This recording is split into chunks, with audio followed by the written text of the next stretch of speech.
Muy bien, muy buenas tardes. Este es el segundo seminario de la asignatura de etnografía virtual. Estamos en la sesión de la profesora Mari Carmen Ricoll y yo mismo, y lo que vamos a hacer hoy es una revisión general que nos permite introducirnos en lo que es la etnografía virtual de una forma genérica para poder, digamos, crear un marco conceptual de trabajo y poder avanzar en ello. Buenas tardes a todos, buenas tardes Mari Carmen. Hola, ¿qué tal? Buenas tardes. Bien, pues entonces veamos algunas reflexiones sobre lo que se entiende por la etnografía virtual. Vamos a intentar focalizar 4 cuestiones. Como sabéis, esta presentación se puede bajar.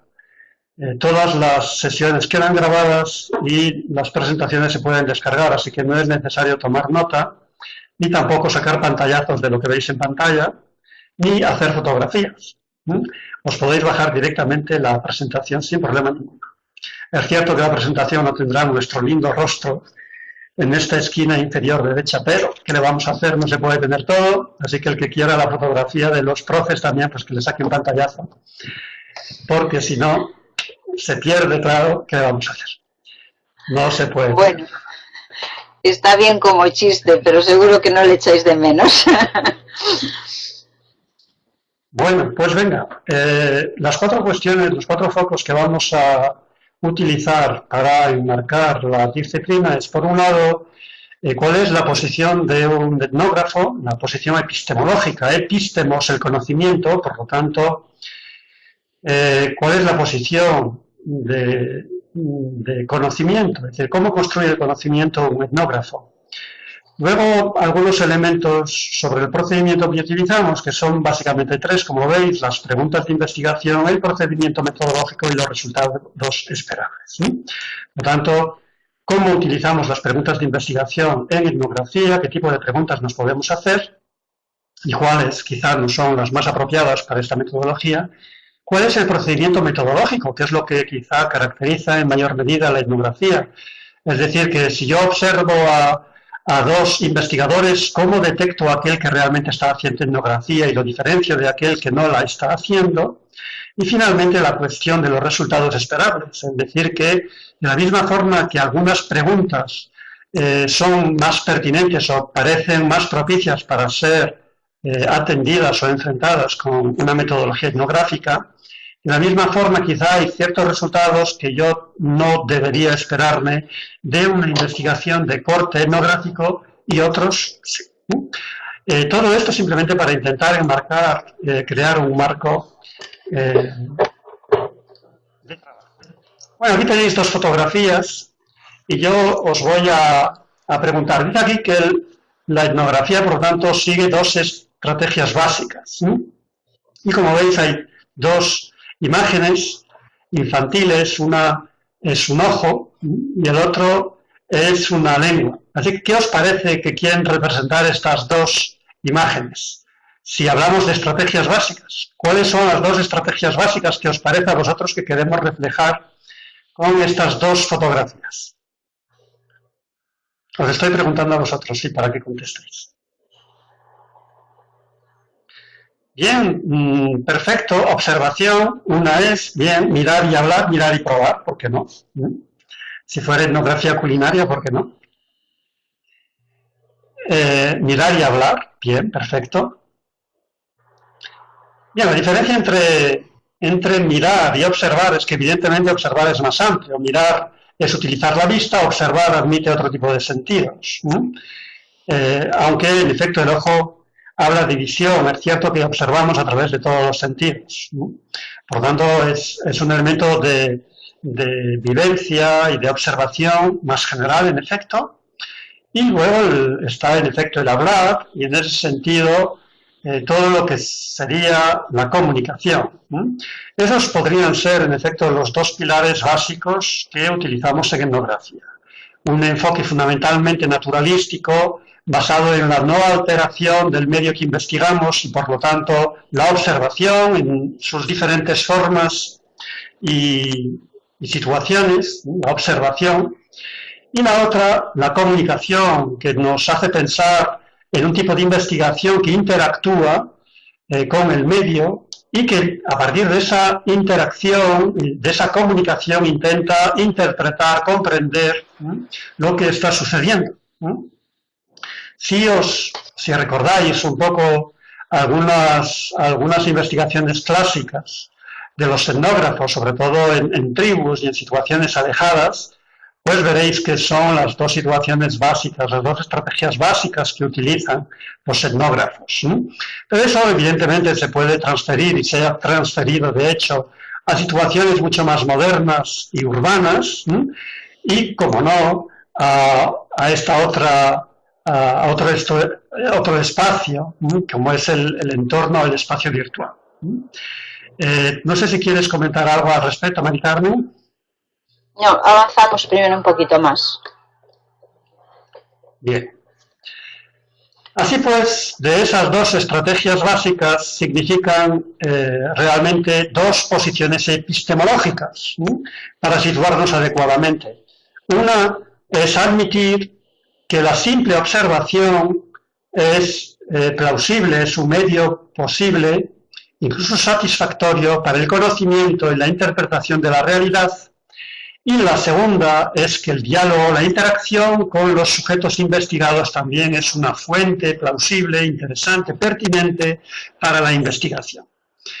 Eso no siempre se admite como tal, según el punto de vista o la posición epistemológica que tenga el investigador, y no siempre ha sido admitida como tal. A su vez, tendríamos que decir que no cualquier forma de observación es investigación y no cualquier forma de diálogo o de comunicación es a su vez investigación. Es evidente que en esta posición epistemológica solo culmina o solo aboca, solo genera investigación en la medida que se construya conocimiento. Si no se construye conocimiento, no existe, por tanto, investigación.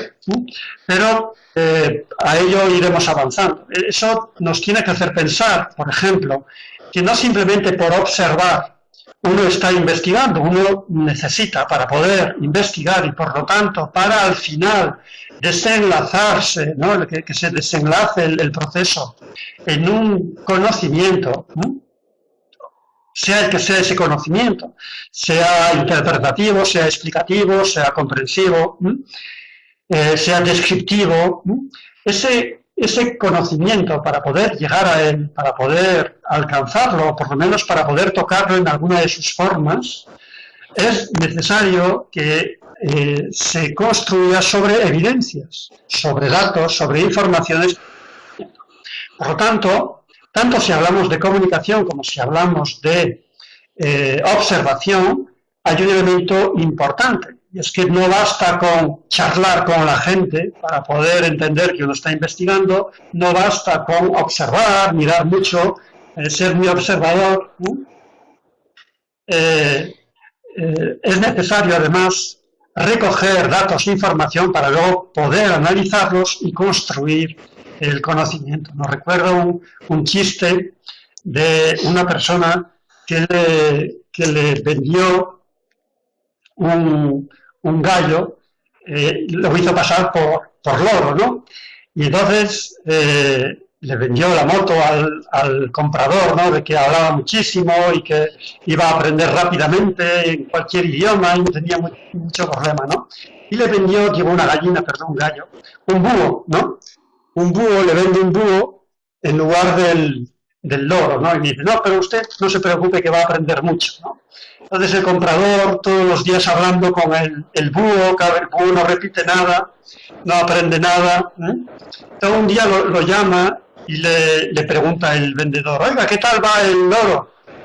Y el comprador le dice, bueno, aprender no aprende mucho, pero presta mucha atención. Pues aquí pasa lo mismo, no basta con prestar atención, es necesario además recoger datos e información para poder construir el conocimiento, para poder analizar esa información y por lo tanto construirlo, ¿no? Eso es importante porque más de una vez en un TFM, en trabajo fin de máster o en fin de grado, Sobre todo, pues uno se encuentra que el alumno presenta un instrumento que es la observación, y luego resulta que la observación son comentarios de lo que un tal día, en cierta ocasión observé, vi, no sé qué. Eso es vacío totalmente. Eso no es un instrumento como tal de investigación. Necesitamos dotarlo de consistencia, necesitamos, por lo tanto, algún tipo de registro, da igual en nuestro caso que sea un pantallazo, que sea una nota de campo, que sea un diario, lo que sea, para darle contenido a la observación. Y de la misma forma sucede con la comunicación. No es suficiente con, me decía un día uno, la entrevista informal, ¿no? Sí. No es suficiente con hablar con la gente para poder convertirlo en investigación. Cuenta, Mari Carmen, cuenta. Si me permites, porque quizá para vosotros también puede ayudaros un poco más a comprender el sentido y la utilización de la técnica de observación e investigación. Es decir, más allá de lo que sería la observación cotidiana, que en mayor o menor medida todos y todas la realizamos, no obstante, muchas veces ese tipo de observaciones se podrían caracterizar, si se quiere, entre comillas, como simplistas, aunque en ocasiones no, pueden ser observaciones en las que se integran muchos datos, en la que además uno puede enlazar diferentes elementos y por tanto llegar a conclusiones. Por tanto, en ese caso tampoco habría que caracterizarla de simplista.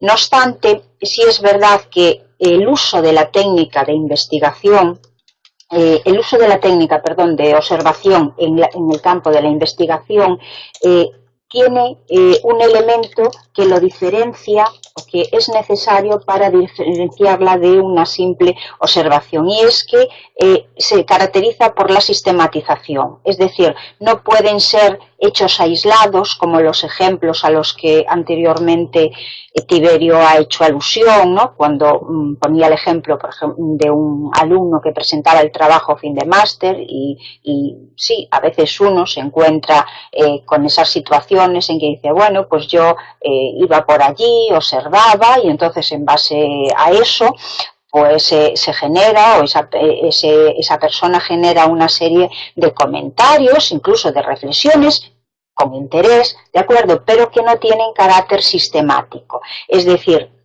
que para establecer la observación como una técnica dentro de la investigación, yo de entrada debo hacer al menos algún tipo de planificación, ¿de acuerdo?, y presentarla en diferentes fases.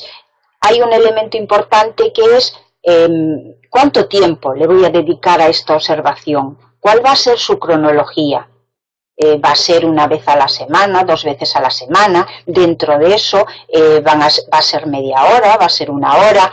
¿Cuál va a ser el soporte donde yo voy a recoger esa información? Porque sí es verdad que muchas veces también podemos decir, no, yo no necesito tomar notas porque pues me queda todo en la cabeza, no se me escapa nada, tengo una gran memoria.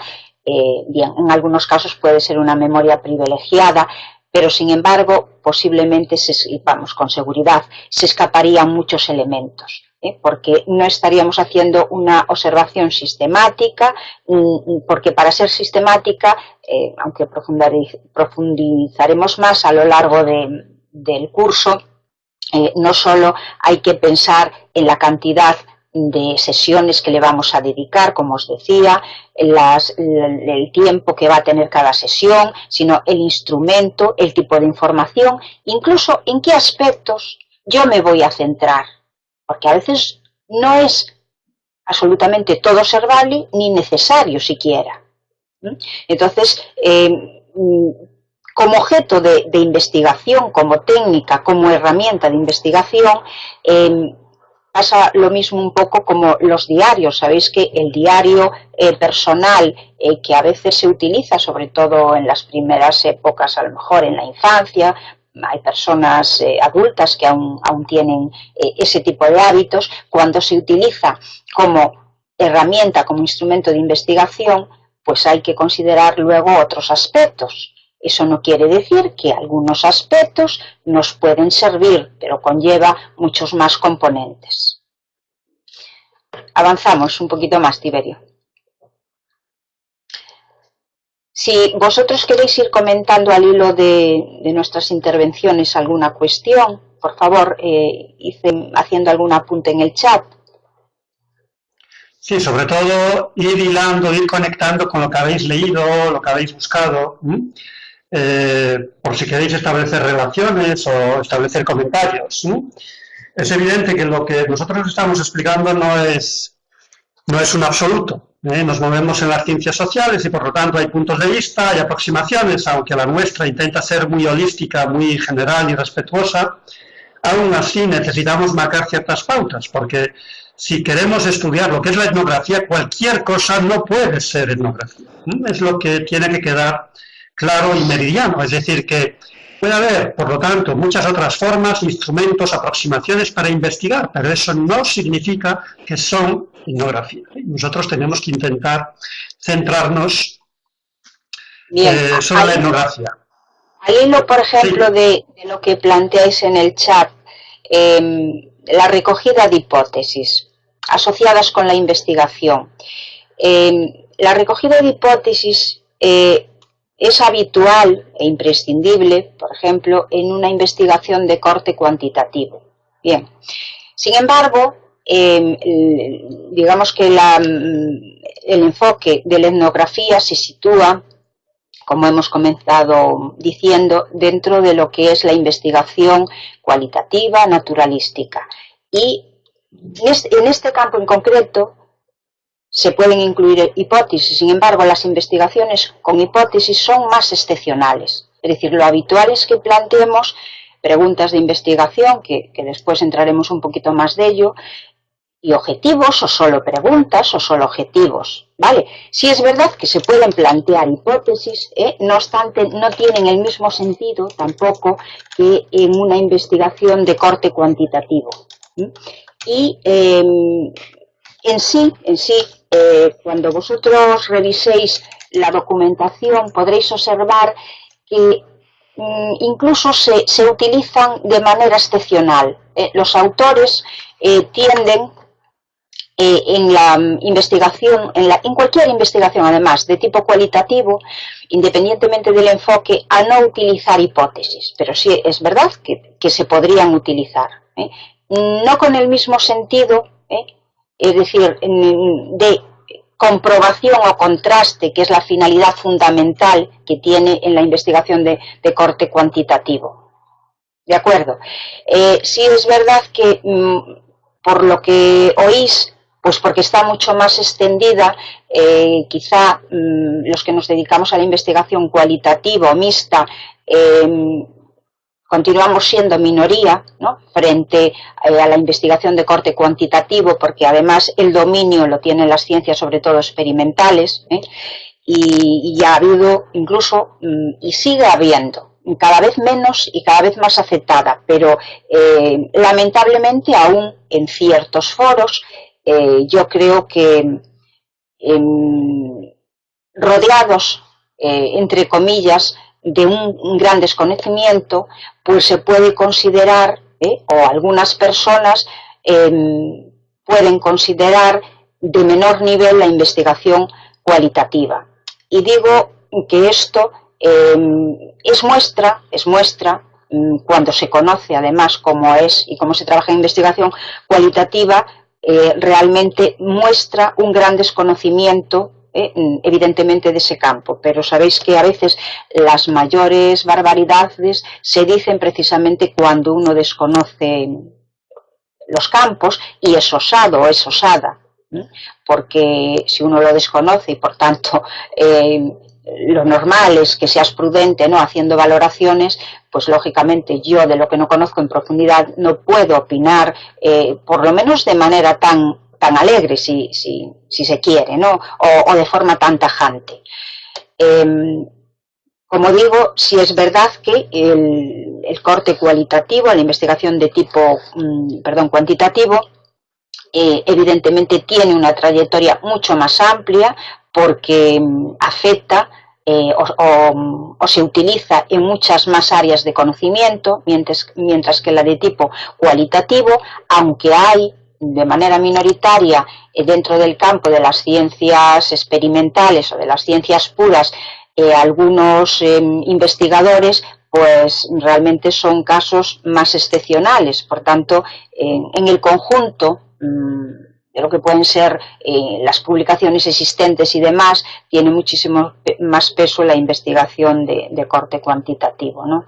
O estadístico, que también se puede conocer utilizando, ¿no?, de alguna manera este término. Seguimos un poquito más. Adelante, Tiberio. Ok, me desconecto de vez en cuando para evitar que se sobrecargue el sistema, porque estoy grabando la sesión, pero estoy aquí. Bien, entonces, precisamente una de las cuestiones fundamentales, y sobre eso tendremos que volver, como decía Mari Carmen, es el problema de la recogida de datos.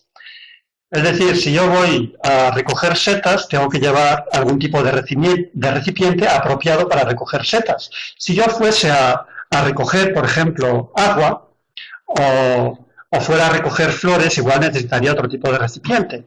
De la misma forma, si fuese a recoger leña, pues necesitaría otro tipo de recipiente, ¿no? Por lo tanto, la propia naturaleza de los datos que se recogen va a condicionarnos en el tipo de recipiente, entre comillas, que necesitamos, ¿de acuerdo?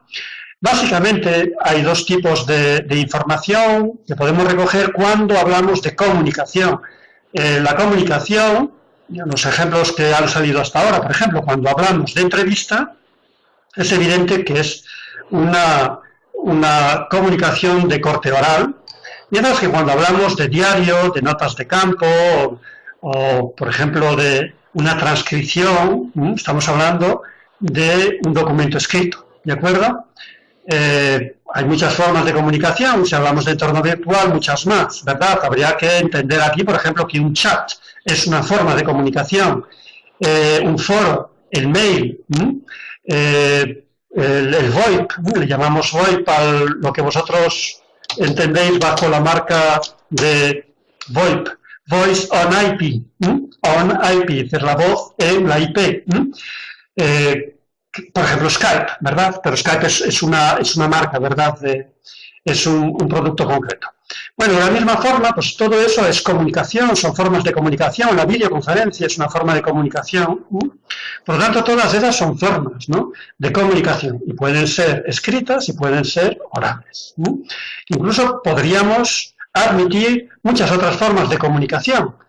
Podríamos admitir formas de comunicación de expresión corporal, o de expresión artística, como formas lícitas para recoger datos. En ese sentido, observaréis que aunque no está muy extendido, hay toda una línea de trabajo dentro de la investigación cualitativa que tiene que ver con la expresión de la información, de la interpretación, de las conclusiones, sobre todo en la fase final de resultados, a través de lo que llamamos una performance. Performance, la palabra en inglés difícil de traducir, es decir, una presentación a través de una representación que puede ser artística, que puede ser corporal, que puede ser un poema, una obra de teatro, que puede ser una escultura, que puede ser una mímica, formas que utilizan lenguajes no verbales, no basados en la palabra, verbal, palabra, para poder representar el conocimiento construido. Por lo tanto, de la misma forma que eso se utiliza para representar las conclusiones o el resultado de una investigación, su interpretación, pues podríamos también, o tenemos que admitir que también puede ser una forma lícita de conocimiento. Es decir, que podría haber formas de comunicación que no se basase en el lenguaje. Y no hace falta hacer muchas cábalas, simplemente porque hay personas, por ejemplo, que no hablan. O tú puedes estar investigando o pretender investigar un entorno humano del que no conoces su idioma, ¿de acuerdo? Y es posible una forma de investigación ahí, evidentemente. O es posible, evidentemente, investigar entornos no humanos, entornos animales, por ejemplo. Por lo tanto, hay que reconocer que además la recogida de datos cuando hablamos de comunicación que va a ser básicamente oral y escrita, puede admitir otro tipo de lenguajes también, ¿de acuerdo? Todo os puede parecer extraño, sorprendente, pero es cuestión de situarse, ¿no?, en un escenario, en una posición, en una situación que requiera la interpretación, el conocimiento o la comprensión de ese tipo de manifestaciones o de comportamientos. No sé si tenéis alguna pregunta o si Mari Carmen quiere comentar algo acerca del tema de la recogida de datos en la información.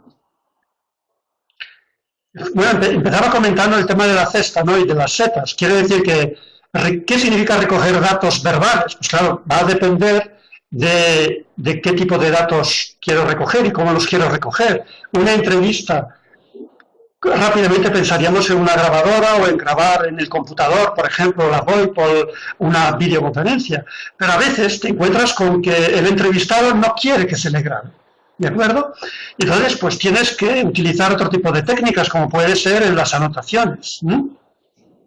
O, por ejemplo, en el tema escrito, ¿eh? El tema escrito, si es un mail, nos parece fácil porque el mail se puede guardar en el disco duro o lo puedo copiar y pegar en un documento de Word, ¿no? Pero vayámonos, por ejemplo, a una red social. ¿Qué pasa, por ejemplo, si yo intento recuperar la información escrita en Twitter o en Facebook, o en LinkedIn? Pues nos vamos a encontrar con multitud de problemas que tienen que ver con los formatos digitales que soportan esas redes. Entonces yo puedo seleccionar todo lo que está en pantalla, hay que saber hacerlo, por cierto, y guardármelo, pero claro, no es lo mismo si me lo guardo en un procesador de textos, si lo meto en una hoja de cálculo, aunque os pueda sorprender, o si lo pego en el bloc de notas, ¿no?, que pierde todos los formatos y me quedo con la información textual nada más, ¿no? Bueno, pues hay ahí una serie de cuestiones que habrá que plantearse, o que por lo menos habrá que experimentar. Porque claro, una vez que me he guardado, por ejemplo, la información en un formato, si he perdido algún tipo de información, de datos de referencia, que luego me parecen importantes, es demasiado tarde, ¿de acuerdo? Es decir, que si yo quiero recuperar un chat y resulta que era importante para mí saber en qué color aparecían las diferentes intervenciones, por ejemplo, y resulta que me lo he guardado en TXT, es decir, en el bloc de notas, y se han perdido los colores, demasiado tarde. Si yo me guardo unos tweets, no es lo mismo si me los guardo en una hoja de cálculo, si me las guardo, que va a quedar clasificadito tweet por tweet seguramente, o si me lo guardo en un procesador de textos que va a quedar con las imágenes, o si me lo meto en el bloc de notas en que las imágenes se pierden. Entonces, si había fotografías guardadas y no está el vínculo, o si había elementos textuales, visuales, que en el caso de Twitter no afectaría tanto al texto, pero a lo mejor sí, por ejemplo, al avatar, ¿no?, a la fotografía que ha puesto la persona en su perfil. A todo eso, a posteriori, una vez que me lo he guardado, ya es muy tarde. Sin embargo, guardar la información en TXT es muy ágil, muy útil, muy rápida, y se queda con la información verbal, ¿de acuerdo? Todas estas cuestiones hay que plantearlas cuando hablamos de recogidas de datos. Tenemos, por lo tanto, un tema que tiene que ver con un asunto, un foco de interés, que es cuál es la naturaleza de la información comunicativa, del dato comunicativo que quiero recoger, y luego está el problema de la cestita, es decir, del contenedor, de en qué tipo de recipiente voy a guardar esa información. El aspecto ético, es en efecto, como plantea aquí, es otra cuestión interesante sobre la que tendremos que volver. Sí, Mari Carmen, sí. Sí, pues iba a ello. De entrada, contestándote así un poco rápidamente, efectivamente, si grabamos a una persona, de entrada hay que pedir su autorización, su consentimiento, ¿de acuerdo? No obstante, no solo en este caso abordaremos este tipo de técnicas, sino otro tipo de técnicas en que a nivel escrito también es necesario solicitar el consentimiento. Luego hay que ver la forma cuando se trata también de menores, porque si estamos tratando con personas adultas, a veces nos puede ser suficiente hacerlo de manera verbal, aunque sabemos que si hubiese problemas, la manera verbal puede no ser suficiente, ¿no? poniéndonos en la peor de las situaciones, porque no nos queda un registro escrito, ¿no? De hecho, existen fórmulas, explícitas, donde de manera breve, tampoco tiene por qué ser extensa, la persona declara que autoriza a utilizar esa información. No obstante, el hecho de que nos den autorización no tiene por qué pasar porque hagamos públicos sus datos personales, es decir, que dentro de los análisis que nosotros realicemos no van a figurar rasgos individuales que sirvan para identificar a las personas. No obstante, claro, si nosotros realizamos un estudio de caso, un estudio con una única persona y se sitúa después en un contexto determinado, pues es verdad que es fácil identificar a esa persona o esas personas, ¿de acuerdo? Pero bueno, son temas en los que yo creo que tendremos que entrar un poco más adelante. Ahora estamos exponiendo, comentando cuáles van a ser las técnicas fundamentales, y vamos a entrar en los soportes. Ese tipo de cuestiones obviamente también las tenemos que tratar, pero profundizaremos un poquito más adelante en ellas. Sí, en la documentación escrita, por ejemplo, un cuestionario abierto, que entra dentro de un enfoque de investigación cualitativa, hoy puede utilizar los medios electrónicos, es que es lo más cómodo para difundirlo, para la rapidez incluso de la recogida de los datos, de la información. Digamos que, entre comillas, me curo en salud si yo pongo un párrafo muy cortito indicando, preguntando si esa persona autoriza utilizar la información que facilita con el objeto de la investigación, y puedo añadir reservando la identidad de la persona, porque en muchas investigaciones, y siempre que sea posible, como decía, no debemos asociar aquellas características de tipo más personal que puedan ayudar a identificar a las personas. Pero también me refería antes, hay en tipos de investigación que necesariamente es así, por tanto en esos casos desde luego que ya tiene que quedar muy claro, y en esto recomendamos que quede la evidencia, claro, de que nos han autorizado a recoger y hacer uso para la investigación, evidentemente guardando la ética que conforma, digamos, el propio código, ¿no? En este caso de la persona que está desarrollando la investigación. Vamos ahora a avanzar, Tiberio, entonces en las siguientes posibilidades para recoger la información. Sí, adelante, okay. Tiberio. Vamos allá. La siguiente, por lo tanto, si esta primera diapositiva hablaba de la recogida de datos relacionada con la comunicación, que va a ser una fuente sumamente importante, la otra va a ser la recogida de datos cuando hablamos de observación. Y ahí es evidente que la observación nos va a aportar muchos elementos y muchas fuentes, ¿no? Por ejemplo, además de la escrita y la oral, pues la imagen, cuando hablamos de la imagen, pues estamos hablando de la fotografía. ¿Qué es la fotografía en un entorno virtual? Pues es un pantallazo, así de simple. Yo puedo hacer fotografías sobre la pantalla, pero es evidente que le doy a la tecla print y recojo la fotografía de la pantalla. O como una de vídeo, también hay programas para grabar el vídeo. Tengo que reconocer que en cierta ocasión en un proyecto europeo también estuve grabando con cámara a un técnico desde fuera. La situación era la siguiente. Acababan de diseñar un entorno para el aprendizaje y por lo tanto nos sentamos los dos a la pantalla con la cámara. Y entonces íbamos dialogando, yo le iba preguntando sobre el entorno, sobre lo que se veía y las explicaciones que él tenía de por qué se había hecho así. Y yo lo iba grabando él cuando hablaba y pasaba a la pantalla, pero era una situación un poco singular de utilización de la cámara. Habitualmente cuando hablamos de vídeos, estamos hablando de vídeos, de dos tipos de vídeos. Uno, de vídeos que están en el entorno de Internet, por lo tanto que han sido subidos a las plataformas de Internet, a los entornos, o del propio vídeo de lo que yo estoy viendo en pantalla. ¿De acuerdo? Por tanto, una forma de analizar cómo, por ejemplo, un usuario navega en un entorno, descubre un entorno o averigua las posibilidades de un entorno, pues sería ponerlo durante un tiempo, por ejemplo, frente a la pantalla, frente a ese entorno y grabar pues durante 10 minutos, por ejemplo, esa primera visita que hace el usuario con un entorno.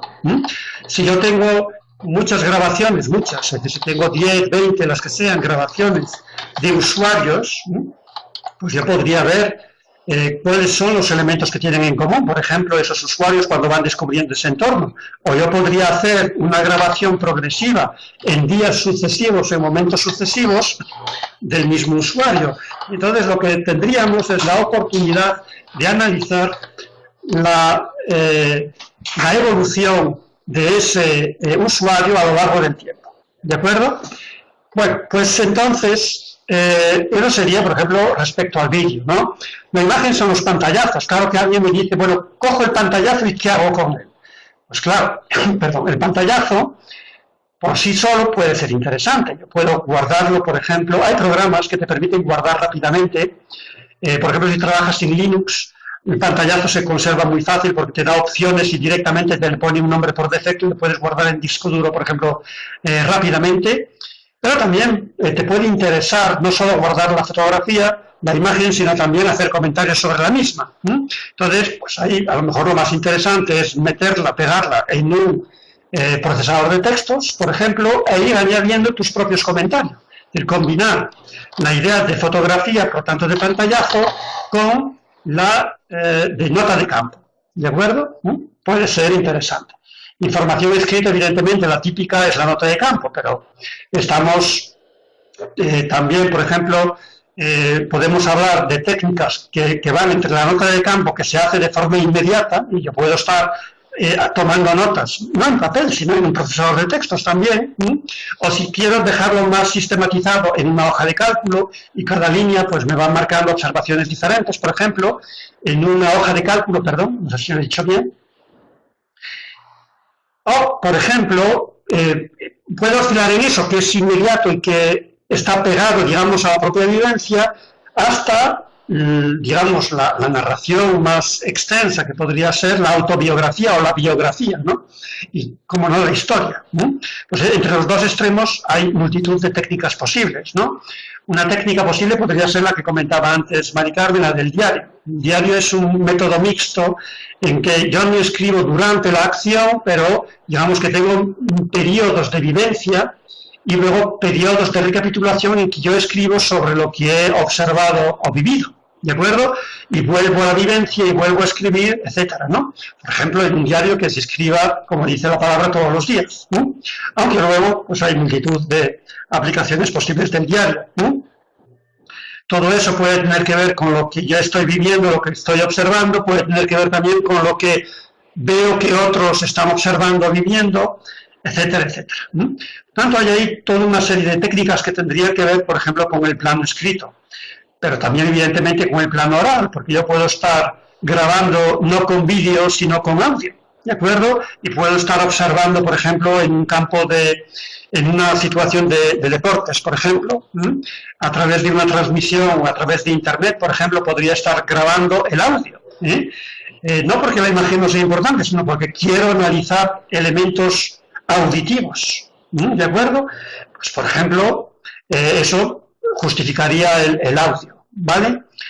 Etcétera, etcétera. Por lo tanto, tenemos ahí también muchas formas de recoger la información y, como decía antes, parte del problema va a estar en acertar con el formato de lo que queremos recoger en función de aquellos que estamos investigando, evidentemente. No es lo mismo, si a mí me interesa la parte auditiva, significa que yo estoy investigando y especialmente preocupado por los aspectos sonoros, aunque sean colectivos. Mientras que si meto vídeo, por ejemplo, será imagen, por lo tanto, en movimiento, será porque me interesa ver, por ejemplo, en qué medida hay una relación entre el sonido y el movimiento, por ejemplo.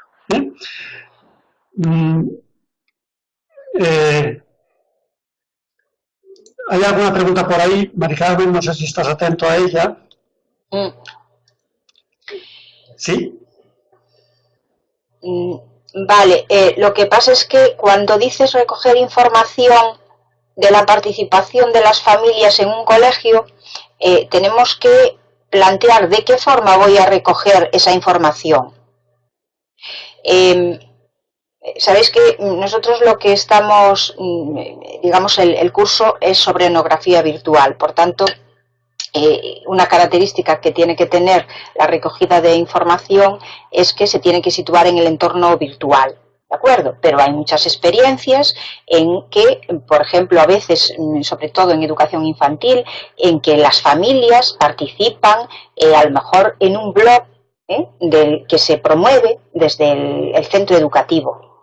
Y que desarrollan el profesor, en el que participan los niños, se suben fotografías, se suben las actividades que hacen o las actividades más representativas, los eventos, las fiestas de cumpleaños, cuestiones de ese tipo. Entonces, por ejemplo, hacer análisis de blogs, si queremos coger un tema monográfico en el que está implicada, en el que se implica, en experiencias en las que se implican las familias, pues claro que sí, podría ser muy, muy interesante.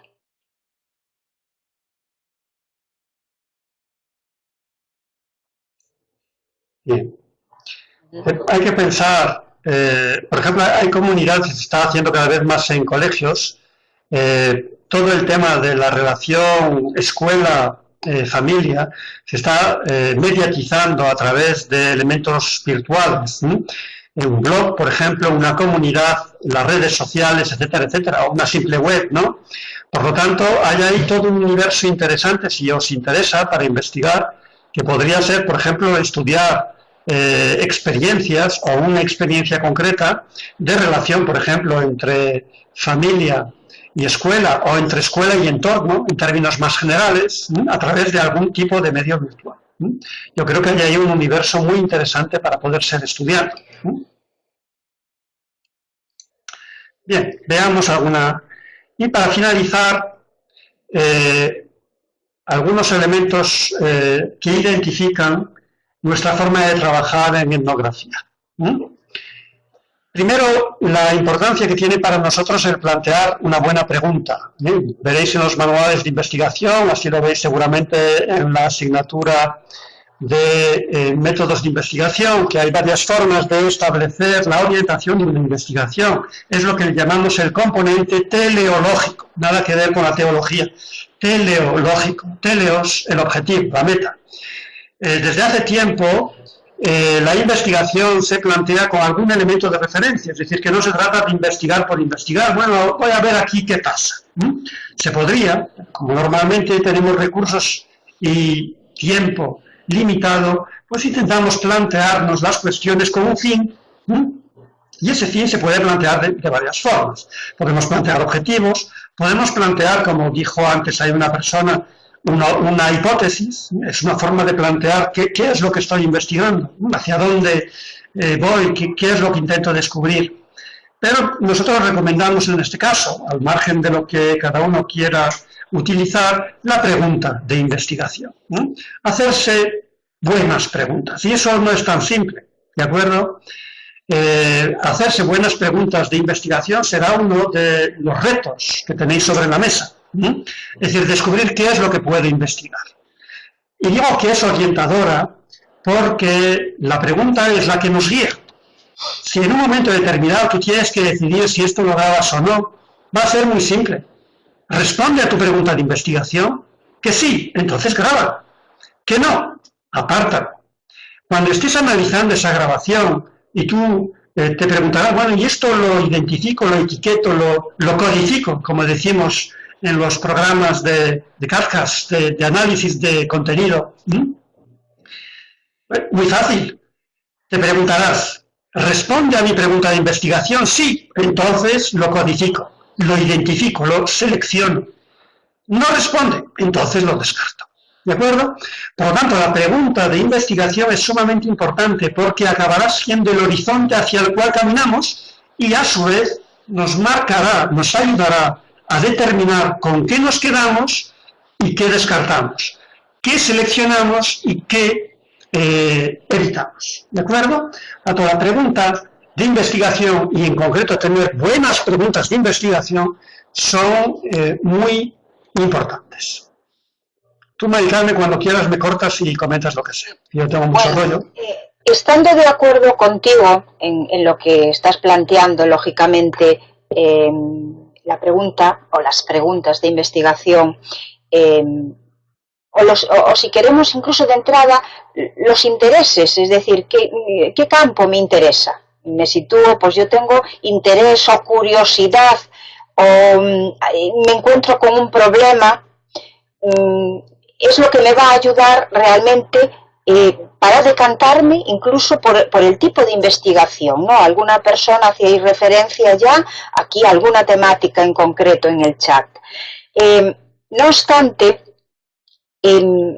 como decía inicialmente, estando de acuerdo con Tiberio, sí es verdad que también podemos, y yo creo que es bueno este planteamiento de como únicamente me he planteado una determinada orientación o unas determinadas orientaciones, aunque yo recoja información muy interesante, os puede surgir la duda, como no responde a esa pregunta, no la voy a considerar. Bien, es una decisión evidentemente de la persona que está realizando la investigación, pero dentro de esa decisión, y como una de las características también muy interesantes que tiene, a diferencia de otro tipo de metodologías, la metodología de tipo cualitativo, es que permite cierta flexibilidad y dinamismo dentro del desarrollo de la investigación. Yo puedo considerar otro tipo de información que aún no buscándola, lo que se llama los datos emergentes, pues afloran, y si considero que son útiles, evidentemente las puedo integrar y le puedo sacar utilidad. Luego sí que es verdad que habría que poner de manera explícita que independientemente de que lo que planteábamos, por ejemplo, si estamos utilizando una entrevista, en la pregunta o en las preguntas que estábamos utilizando salen otras, y puede incluso suceder que salga otro tipo de información y que vaya haciendo guiños además en las respectivas preguntas. Nos tiene sucedido en algunas investigaciones y eso también es muy interesante porque más allá de la emergencia se da también, digamos, un efecto de transversalidad. Por tanto, es muy interesante desde el punto de vista del análisis, porque si algo por lo que nosotros no estamos preguntando, luego al hacer los análisis observamos que diferentes personas tampoco tiene por qué estar, digamos, coaccionada por la cantidad, porque en investigación cualitativa la cantidad no siempre es relevante, a veces incluso es relevante la singularidad. La simple presencia tiene su importancia.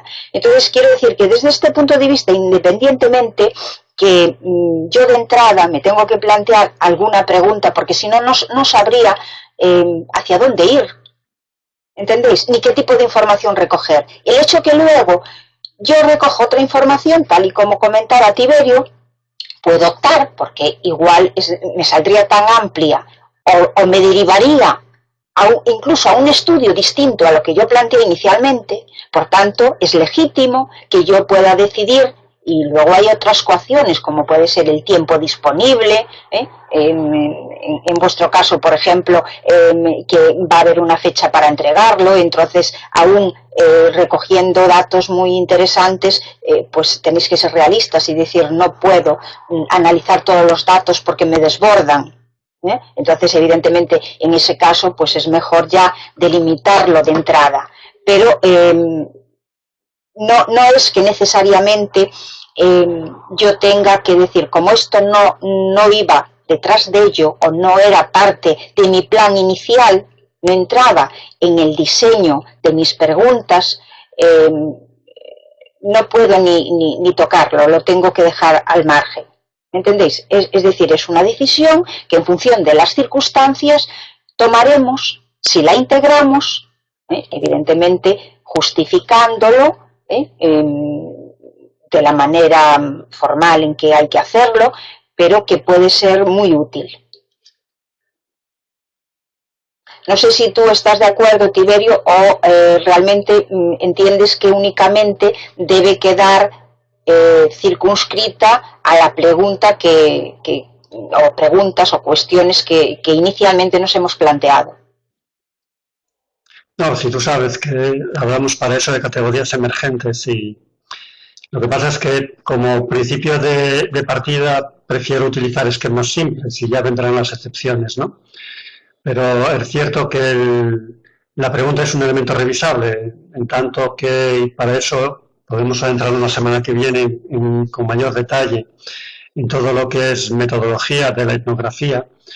Es evidente que la investigación etnográfica es un proceso flexible que aprende de sí mismo, por lo tanto que constituye lo que ciertos autores describen como un ciclo de investigación.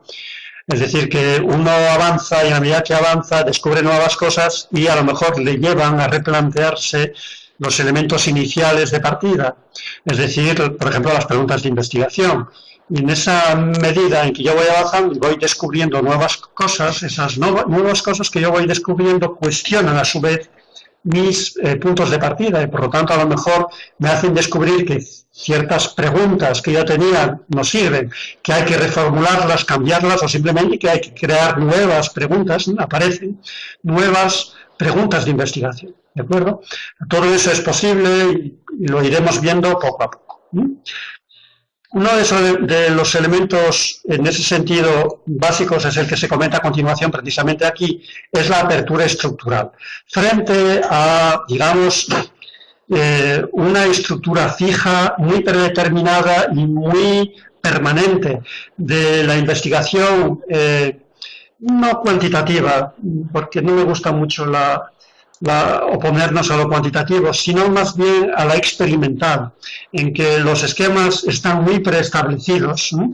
La investigación etnográfica es mucho más abierta, ¿no? Como decía, está abierta al cambio. El propio desarrollo de la investigación, es decir, el propio avance dentro de la investigación nos puede llevar a cambios, a reorientaciones, reformulaciones, añadidos, eliminaciones, ¿no?, de lo que habíamos pensado, ¿no?, inicialmente. Por lo tanto, es muy importante esta apertura estructural, ¿no? Hay unas ideas claras, ¿no?, que tenemos que tener, incluso en este caso metodológicas, porque así lo exige la asignatura, es etnografía, ¿no?, pero a su vez tenemos que estar abiertos a adaptaciones, transformaciones, reorientaciones, ajustes sobre a lo largo de la propia marcha de la investigación. Eso significa que el desarrollo de la investigación es adaptativo. No se trata de adaptar la realidad al tipo de investigación que yo quiero hacer, sino de adaptar la investigación a la realidad con la que me encuentro. ¿De acuerdo? De tal forma que a lo mejor yo había previsto la grabadora, como decía antes, o la grabación en línea, pero resulta que las personas se niegan a ser grabadas. Y por lo tanto, caben dos posibilidades: o yo renuncio a recoger la información que me iban a proporcionar esas personas, o me adapto. Adaptarse en este caso es, pues entonces vamos a tomar nota, por ejemplo, o vamos a intentar transcribir lo más rápido posible por escrito aquello que podamos. O voy a centrarme en el diálogo con la persona y luego intentaré en mi diario reconstruir aquello que me ha dicho, etcétera. Eso significa que la investigación, el desarrollo de la investigación se adapta a la situación con la que se encuentra y no al revés. Os voy a poner un ejemplo de lo que sería al revés, que es el enfoque experimental. Cuando yo intento, por ejemplo, evaluar los resultados de una metodología innovadora o de un nuevo libro de texto con el grupo control famoso, y por ejemplo en una clase utilizo un libro de texto y en otra clase utilizo otro libro de texto diferente, quien dice libro, entiéndase pizarra digital, la tableta, una metodología, por ejemplo, inductiva, deductiva, etcétera. Ese cambio que yo aplico, que realizo en la realidad, se va a producir porque yo investigo. Pero si yo no estuviese investigando, lo suyo sería decir, no, yo creo que la tableta es mejor, le vamos a meter la tableta a todo el mundo. O yo creo que el método inductivo, es decir, partir de lo concreto para construir principios, deducir principios, es mejor, lo aplico a todos, ¿de acuerdo? Y no haría esa distinción entre grupo A y grupo B, o entre el grupo experimental y el grupo control. Por lo tanto, esa situación es un ejemplo de que yo altero la realidad para poder investigarla, porque por sí sola la realidad nunca sería así. Nunca tendría un grupo haciendo una cosa y otro grupo haciendo otra, porque simplemente yo estaría aplicando aquello que creo que es mejor. ¿De acuerdo? Tengo muchas anécdotas en ese sentido, aunque no quiero retenerme hoy en eso, ¿no? Pero eso a veces incluso puede llegar al absurdo, ¿no? En cierta ocasión un profesor de una universidad aquí de Madrid intentaba ver cómo la pizarra digital podía influir en el desarrollo de la creatividad de los grupos. Y entonces tenía dos grupos. Y en un grupo, pues utilizaba la pizarra digital y en el otro grupo no utilizaba la pizarra digital. Entonces hizo un test inicial y la idea era hacer otro test de creatividad al final para ver precisamente cómo había influido la utilización de la pizarra digital. El diseño solo tenía un problema, y es que el profesor no podía elegir a qué grupo le iba a meter la pizarra digital. ¿Por qué? Pues porque un grupo, ¿sabéis lo que pasa en los centros, no? A tal grupo se le asigna un aula y a tal otro grupo se le asigna otra aula. Y en un aula había pizarra digital y en la otra no la había. Entonces se le ocurrió esta investigación, que es la típica del grupo control. Entonces aplica el test inicial para medir la creatividad en cada grupo. ¿Y cuál es el problema con el que se encuentra? Pues que resulta que el grupo en el que iba a utilizar la pizarra digital resulta que de hecho era el más creativo. Eso ya es un problema, porque claro, si yo creo que la pizarra digital va a estimular la creatividad y de hecho el grupo que la va a utilizar ya es más creativo de inicio, uno se podría preguntar por qué no se lo aplicas al grupo menos creativo, que mejor se verá la mejoría.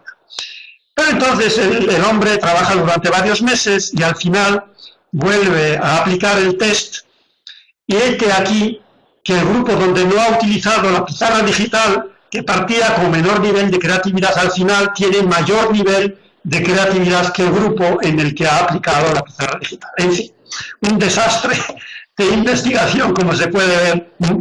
Ese tipo de cosas pues es lo que nos hace pensar que a lo mejor no por hacer las cosas de forma experimental se concluyen o se construyen conocimientos más científicos. Sí, Mónica. No, digo que lo que sucede en ese caso es que el programa en base a porque, a ver, la pizarra digital evidentemente sabéis que es una herramienta, es un recurso, ¿no? Está claro que el programa implementado no era el más adecuado.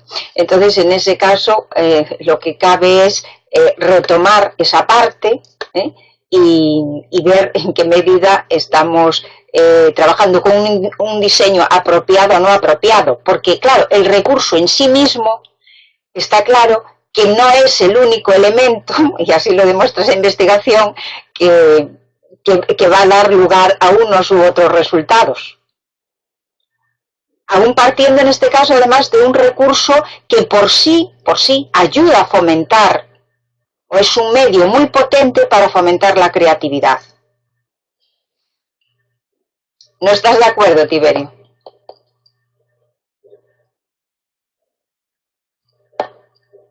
¿Sí? Digo que sin duda, porque el problema del diseño sería un diseño adecuado, evidentemente, ¿no? Pero bueno, es un poco una situación absurda, que posiblemente incluso se trate más de un intento de reconstrucción de una pseudo investigación sobre una determinada realidad, ¿no? Para aprovechar, en este caso, para poder publicarlo en un artículo, ¿no? Que es donde yo lo he visto. Yo he visto esto al evaluar, como evaluador de un artículo, ¿no? Y no daré más detalles para que, no sé, acabe sabiendo de quién era, ¿no? Pero son situaciones un poco curiosas. Frente a eso está lo que planteamos en etnografía virtual, que es el desarrollo adaptativo, y es decir, que es lo propio del enfoque naturalístico. Y es, yo no voy a alterar la realidad. La realidad tiene que permanecer o intentar permanecer, conservarse lo más cercana posible a cómo habría sido si yo no investigase. Y yo voy a intentar buscar los medios para adentrarme en ella, poder comprenderla, conocerla y poder interpretarla sin modificarla. Esa es una cuestión que no es propia, ni única, ni exclusiva de las ciencias sociales. Ese es un problema de la propia investigación en general, incluso de las propias ciencias experimentales. Por ejemplo, cuando se investiga sobre la naturaleza del átomo, parte del problema está precisamente en qué medida lo que yo conozco del átomo no es alterado por el hecho de que yo intento conocerlo. Y por lo tanto, si yo lanzo un haz de electrones, por ejemplo, sobre un átomo, ¿hasta qué punto lo que yo interpreto de ese bombardeo de electrones no está alterando el propio átomo, y por lo tanto lo que yo estoy interpretando o conociendo de ese átomo no es una realidad alterada del átomo, etcétera? Por lo tanto, eso no es una cuestión exclusiva de las ciencias sociales, pero en las ciencias sociales es muy evidente, porque si yo intento conocer, por ejemplo, a un grupo de niños, ¿hasta qué punto mi presencia en el aula, yo que no soy profesor, yo que voy allí con mi grabador o con mi cámara, hasta qué punto mi presencia no está cambiando el comportamiento de esos niños, por ejemplo? Por lo tanto, ese tipo de situación es importante. Hablando de entorno virtual, ¿hasta qué punto mi presencia en un foro no altera la forma de comunicarse de la gente del foro? Claro que si yo actúo de lurker, lurker es la palabra que utilizamos para definir, ¿no?, una persona que está dentro de una comunidad pero que no participa.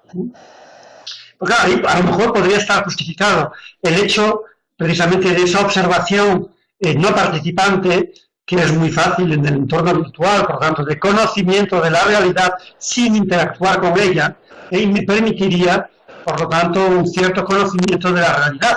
También es cierto que cuando yo interactúo con la realidad, el grado de conocimiento, incluso la toma de conciencia de los propios fenómenos es diferente, sin lugar a dudas. Y todo tiene su interés y su valor. Todo habrá que simplemente ver qué es lo que puedo hacer y qué es lo mejor para lo que yo pretendo investigar. Continúo, a no ser que tú quieras añadir algo, Mari Carmen. Yo sí, ya sabes que soy un crazy. Continuamos, que vamos un poco retrasados, que son las 8. ¿Tenéis clases? Vale. ¿Hay clases después, no? Bueno, podemos retrasarnos un poquito, aunque no sea mucho, porque si no también se hace esto tedioso. Bien, otro tema muy importante, el tema de la coherencia y la cohesión procesual. Pensemos un poquito qué significa eso. El tema de la coherencia significa que los pasos entre sí tienen que estar alineados. Por lo tanto, si yo tengo un objetivo, la estrategia que yo tengo que tener, si yo tengo una pregunta, la estrategia que yo diseño tiene que ser para contestar a esa pregunta. No puede ser para contestar a otra pregunta. ¿De acuerdo? Eso es coherencia interna. A su vez, el tipo de información que yo recojo tiene que ser útil para responder a esas preguntas. Y tiene que ser acorde con el tipo de instrumento que yo utilizo. Es decir, que si yo quiero utilizar recoger información verbal, el cestito que utilizo para recogerlo tiene que ser apropiado, ¿de acuerdo? Etcétera, etcétera. Y a su vez tiene que ser cohesionado. ¿Qué significa eso? Que la investigación tiene que tener una visión de conjunto. No puede ser simplemente una adición, una suma de hechos, de elementos, de informaciones y por aquí, por ahí, picoteando, por aquí, por allí. Sino que al final tiene que presentarse como una visión de conjunto, tiene que tener un sentido global. ¿De acuerdo? Y eso es un problema que siempre se puede reajustar, tanto la coherencia como la cohesión en el informe final que presentamos. Pero es evidente que lo tengo que tener en cuenta durante el desarrollo, porque si yo me despisto un poco y voy picoteando y de repente cojo por aquí el camino y acabo en un sitio totalmente inesperado, o sea, al final, claro, se va a ver que yo tenía unas preguntas, pero resulta que estoy contestando a otras. Y diréis, ¿y qué se hace en ese caso? Es muy fácil. Cambiamos las preguntas de investigación. ¿De acuerdo? Pero es evidente que no puedo mantener las preguntas que yo tenía. Por tanto, el proceso es adaptativo. Yo puedo ir cambiando y puedo ir proponiéndome nuevas preguntas. Mejor no estar cambiando constantemente, también es cierto. Pero al final, yo tengo que asegurarme que los elementos son coherentes entre sí y que yo estoy respondiendo que lo que ofrezco como resultados son las respuestas a las preguntas que yo planteo. Si no son las que tenía inicialmente, no pasa nada, serán otras. Desde luego, en el informe final, preguntas y resultados y respuestas tendrán que ser coherentes y tendré que intentar ofrecer una visión de conjunto, una globalidad del fenómeno. La subjetividad, qué fea queda esta, voy a volver a mi línea, a la negra que tenía, vaya, a ver si pillo de nuevo, bueno, pues no sé por qué ahora me sale una flecha grandísima. Bueno, es evidente que he escogido, he cambiado aquí, he alterado por lo que sea el grosor. Vamos a ver, creo que ahora ya está. Bien, la subjetividad compartida. Una de las críticas que se nos hace a los investigadores cualitativos y específicamente a los etnográficos es que somos subjetivos. Y es evidente que somos subjetivos. Yo creo que si alguien no lo es, que lo diga. Yo no conozco a nadie que no sea subjetivo. Si el problema no es ser subjetivo, el problema es querer meter el gato por liebre. Es decir, si somos subjetivos, decir que somos objetivos. Ese puede ser el problema. Pero si somos subjetivos y lo reconocemos, pues no pasa nada. En ese sentido, eso va a afectar sobre todo al problema de la generalización del conocimiento. Nosotros preferimos hablar de transferibilidad del conocimiento, es decir, que yo de una situación cualitativa o etnográfica posiblemente no pueda construir de forma vertical, es decir, subirme a un nivel de generalización, posiblemente. O sí, todo depende de lo que yo estoy investigando. Pero desde luego, muy posiblemente pueda transferir tanto la metodología como el conocimiento, las conclusiones a las que haya llegado, las pueda transferir a nuevas situaciones. Por ejemplo, lo que yo comprenda o interpreta o investigue de un foro, posiblemente lo pueda transferir o pueda intentar, me permita detectar las claves para poder comprender otro foro. A lo mejor no soy capaz de sacar la teoría general de los foros o de la teoría general de la comunicación en los foros, pero posiblemente pueda transferirlo al conocimiento de otro foro. ¿De acuerdo? Por lo tanto, es importante que planteemos en su justa medida la naturaleza del conocimiento que construimos. Por lo tanto, para mí el problema no está en que seamos subjetivos, sino en que intentemos hacer pasar por generalización o por objetividad aquello que no lo es, simplemente. ¿De acuerdo? Desde luego, lo que no intentamos, lo que tenemos que intentar evitar es ser especulativos. Pero son cosas diferentes. Una cosa es ser subjetivo y otra cosa es ser especulativo. ¿De acuerdo? especular, inventar, hipotetizar sobre las cosas. Y hay un elemento ahí importante, que es el calificativo que le hemos añadido. Dice subjetividad compartida. Yo, en la medida en que socializo el conocimiento, que es el punto siguiente, yo gano en objetividad. Es decir, en la medida en que comparto el conocimiento que yo gano, que yo construyo, en la medida en que soy capaz de compartir con otros investigadores, con otros colegas, la interpretación que yo hago de los hechos y que puedo discutirla con ellos, es evidente que vamos a ganar en conocimiento. El conocimiento socializado, el conocimiento compartido, el conocimiento discutido, elaborado, colaborativo, es mucho más potente porque construye elementos, desarrolla elementos, estructuras más sólidas, simplemente, ¿de acuerdo? Por lo tanto, es muy importante socializar. De ahí el interés en publicar, el interés en compartir, en discutir, en presentar en congresos, porque en esa medida yo voy a someter al juicio de otros o voy a contrastar con el conocimiento de otros aquel que yo he construido. Y por lo tanto gana en solidez. ¿Algún comentario, Mericarmen? Sí, bueno, al hilo de esto a lo que has hecho referencia, cuando ganamos también en subjetividad compartida, estamos ganando en credibilidad.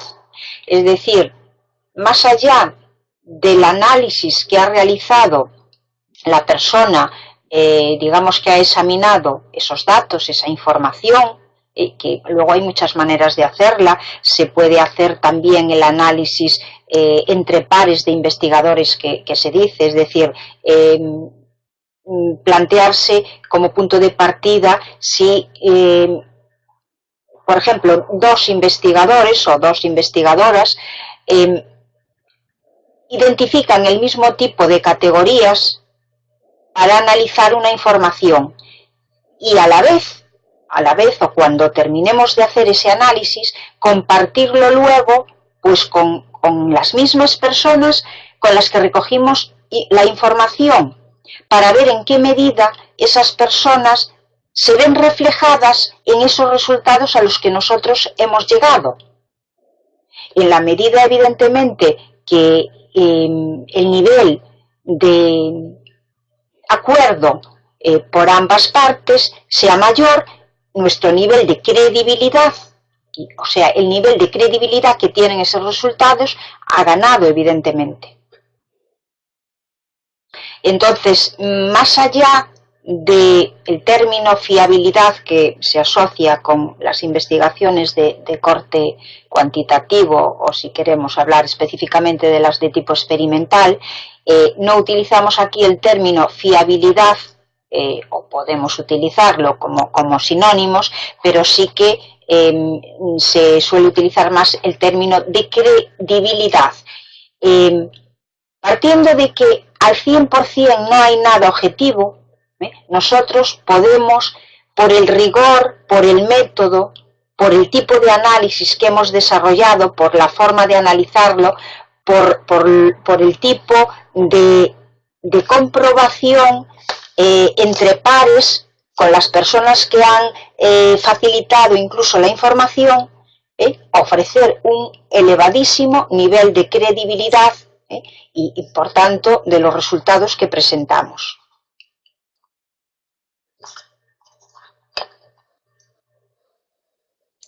Ok. ¿Hay algún comentario, alguna pregunta que queráis hacer? Ahí los que estáis siguiendo estoicamente la sesión. Lo podéis hacer si escribís ahí, como somos dos, si uno se da cuenta el otro. Bien. La construcción en ese sentido es participativa. Es decir, que caben opciones no participativas, como lo sabéis, como hemos descrito, tienen sus limitaciones y tienen sus ventajas. Pero también cabe la posibilidad de un conocimiento construido de forma participativa, por lo tanto, con nosotros como parte de. Hay ahí algunas situaciones sumamente interesantes del conocimiento, precisamente ya muy antiguas, ¿no? desde el observador externo metido en una comunidad, o convertir en investigador un propio agente del propio entorno, que nos daría y que nos dará mucho juego para poder estudiar. Por tanto, en ese sentido, lo que es importante es que a la vez que existe una posibilidad totalmente naturalística, es decir, de, digamos, no alteración del medio que se investiga, también cabe la otra, que también es muy natural, que es que nosotros participamos de los hechos, de los eventos, somos parte participativa. Por tanto, en ese sentido, se produce un proceso de co-construcción, de co-desarrollo del conocimiento, de la investigación, en la que nosotros somos a la vez parte e investigadores de parte del proceso, vivimos el proceso. Eso es cierto que tiene sus efectos, pero también es cierto que nos da una dimensión muy situada del conocimiento que construimos, y por lo tanto nos da también una dimensión sumamente interesante a la hora de ser capaces de interpretar realmente qué es lo que estaba pasando allí. Y finalmente, la técnica sobre la cual tendremos que volver en varias sesiones, supongo, que es el análisis del contenido. Hemos dicho que recogemos mucha información, que recogemos muchos datos, pero tampoco es suficiente. No basta con recoger las setas, luego hay que cocinarlas. A no ser que uno quiera montar un museo de setas, y también pues tendrá que hacer otras cosas. Entonces, eso es el análisis de contenido. Esos datos que recogemos, tanto si son visuales, si son auditivos, si son textuales, si es vídeo, si es fotografía, notas de campo, eso luego hay que analizarlo. Tampoco basta, como se ve a veces en algún trabajo, disponer allí los elementos o describirlos, narrarlos. Eso no es suficiente, hay que analizarlos. Analizar requiere algún tipo de técnica, algún tipo de estrategia para poder identificar aquello que responde realmente a las preguntas que me he planteado y organizar esas categorías, esas ideas que yo he recogido. Las voy a agrupar, si las agrupo es lo que llamamos un conjunto o categoría. Es la nomenclatura clásica del análisis de contenido. Esos elementos que yo identifico los agrupo, los reúno en diversas categorías, en diversos conjuntos. Esos conjuntos, a su vez, pueden tener subconjuntos, por tanto, esas categorías pueden tener subcategorías, y por tanto tenemos un sistema jerarquizado, organizado, ¿no?, de lo más general a lo más concreto de categorías. Sobre eso yo creo que tendremos que volver. Esto también se suele hacer hoy en día con programas de informática. Nosotros no vamos a entrar en esa opción, aunque podemos aconsejar alguno de ellos, pero si seguís investigando, necesariamente tendréis que aprender a manejar algún tipo de carcas, es decir, de programas, para analizar el contenido, porque hoy analizar manualmente ya no se queda. Pero bueno, podemos buscar técnicas intermedias como la hoja de cálculo, que es una estructura reticular muy sistemática que nos puede ayudar. También o algún tipo de base de datos que nos ayude a manejar el análisis de contenido. Pero bueno, nosotros lo que queremos es por lo menos que comprendáis la mecánica del análisis de contenido, es decir, cómo funciona. Y aquí, en todo esto, es evidente, por lo que he dicho, que hay un elemento central, nuclear, que nunca perderemos de vista. Y esa es la pregunta de investigación. La pregunta de investigación es el elemento realmente sustancioso y sustancial, es decir, hacerse plantear buenas preguntas de investigación y, a su vez, luego tener la estrategia adecuada para poder contestarla. No sé si quieres añadir algo más a lo que hemos planteado. Como bien sabes, en este caso hay muchísimo que añadir, pero yo creo que esto sí que lo tendremos mejor que tratar en los seminarios próximos, sobre todo lo referido al análisis de contenido. Vamos a avanzar ahora para intentar terminar la sesión, porque, es decir, esto es un aspecto nuclear. El análisis de contenido es un aspecto nuclear dentro de lo que es dentro de cualquier metodología de tipo cualitativo, claro. Avanzamos, Tiberio.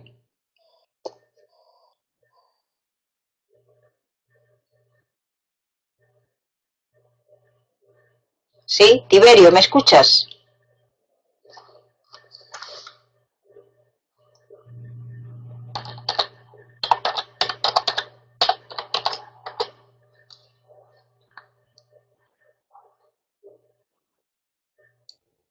Bueno, no sé si tenéis alguna pregunta o alguna cuestión más.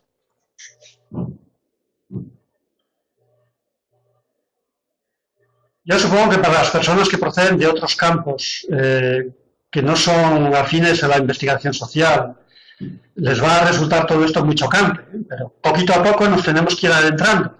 Es cierto que esto es como un entrenamiento, ¿no? Aquel que nunca ha hecho un deporte, pues le cuesta, pero si ha hecho otros deportes, pues le va a resultar más fácil. Si no ha hecho nunca ningún deporte, pues le va a costar más, ¿no? Entonces hay cosas sorprendentes, por eso queremos que vayáis leyendo, porque aquí no hay una norma fija de cómo hacer las cosas, ¿no? Pero sí hay parámetros que nos permiten decir esto tiende a ser etnográfico o esto realmente no es etnográfico, ¿no? En fin, aquí también tenemos que discernir entre lo que es investigar y lo que es investigar de forma etnográfica, ¿no? Hay muchas otras formas de investigar, es lo que queremos que entendáis, y por tanto cuando digamos esto no es etnografía, no significa que esto no es investigación, ¿no? Pero no es etnografía simplemente, ¿de acuerdo? Pensamos que hay otras formas más etnográficas de investigar. Pero hay muchas formas de recoger datos, hay datos de muchas naturalezas, muy diversos, muy diferentes, ¿no? Y es lícito aplicarlos. De hecho, como decía Mari Carmen, solemos recomendar para el TFM, para la tesis doctoral, etcétera, utilizar métodos combinados, es decir, intentar combinar y se tercia, ¿no? Instrumentos más cuantitativos y otros más cualitativos, ¿no? Pero aquí en esta asignatura vamos a intentar profundizar en un enfoque muy naturalístico, muy cualitativo, que es el enfoque etnográfico. ¿Tenéis alguna pregunta? ¿Algún comentario, alguna sugerencia? ¿Lo dejamos aquí? Si no, contestad, por favor.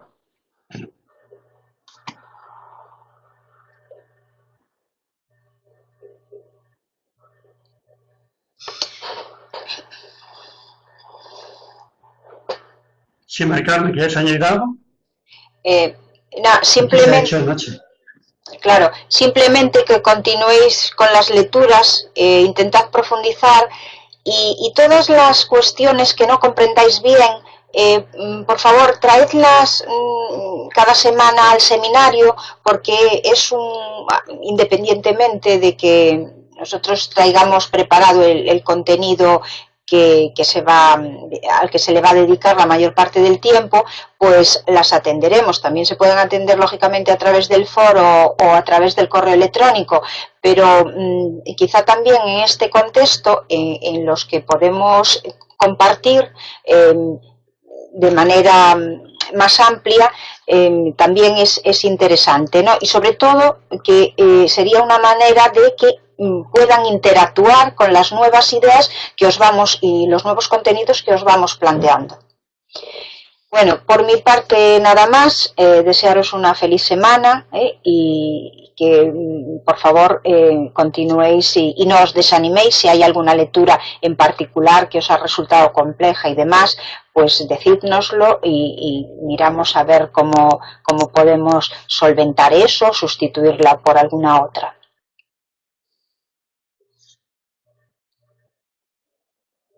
Bien, pues entonces nada más por hoy. Esto queda grabado, como sabéis. Si os apetece repetir, porque os habéis quedado con ganas de más, la podéis repetir tantas veces como queráis. Vale. Por nuestra parte la pondremos ahí en el foro para que quede a vuestra disposición. Así que muchas gracias por estar ahí. Muchas gracias, Mari Carmen. Nos vemos la semana que viene. En principio, el mismo día y a la misma hora. Que paséis una buena semana. Seguid con las lecturas. Hasta luego. Hasta luego, buenas tardes. Bueno, ya buenas noches.